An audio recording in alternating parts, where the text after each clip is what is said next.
Karibu katika Sauti ya Porini.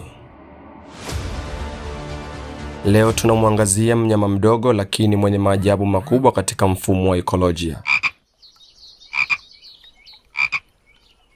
Namzungumzia mnyama anayeitwa chura.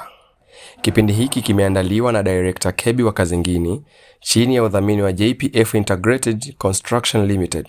Kampuni ya ujenzi inajenga godown, maghorofa aina zote pamoja na apartment.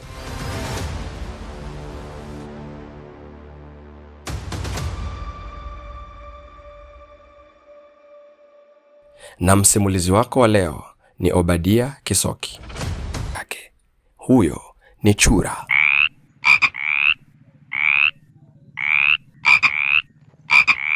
Chura ni mnyama wa kundi la amphibia. Ni viumbe vinavyoweza kuishi majini na nchi kavu. Wanapatikana karibu kila kona ya dunia, isipokuwa maeneo yenye baridi kali sana kama Antarctica. Wanapendelea kuishi maeneo yenye unyevunyevu kama vile mabwawa, mito na misitu minene ili kuzuia ngozi yao isikauke. Chura ni walaji wa nyama. Wanapendelea kula wadudu kama mbu, nzi, panzi na funza. Chura hutumia ulimi wake mrefu na wenye gundi ya asili kuwinda. Ulimi ambao unaruka na kumshika mdudu ndani ya sekunde chache mno. Mzungu anakotoa viluilui. Wakiwa katika hatua hii, wanamikia, hawana miguu na wanapumua kwa kutumia matundu kama samaki. Hata hivyo wanakabiliwa na maadui wengi kama nyoka, ndege wakubwa na samaki pia. Uchafuzi wa mazingira na ukataji wa miti unaharibu mabwawa na kuhatarisha maisha yao. Ingawa wengi wanawadharau chura, lakini mimi nataka nikupe faida kwa nini chura wana umuhimu katika maisha ya binadamu. Chura ni walinzi wakubwa wa afya zetu kwa sababu wanakula mbu wengi wanaosababisha malaria.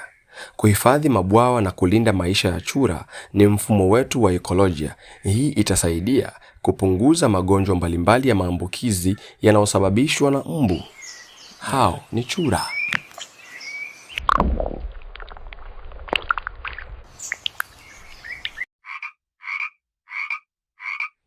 Ulikuwa nami msimulizi wako Obadia Kisoki chini ya Director Kebi wa Kazingini, bila kumsahau mdhamini wetu mkuu JPF Integrated Construction Limited. Kampuni ya ujenzi inajenga godown, ghorofa aina zote pamoja na apartment.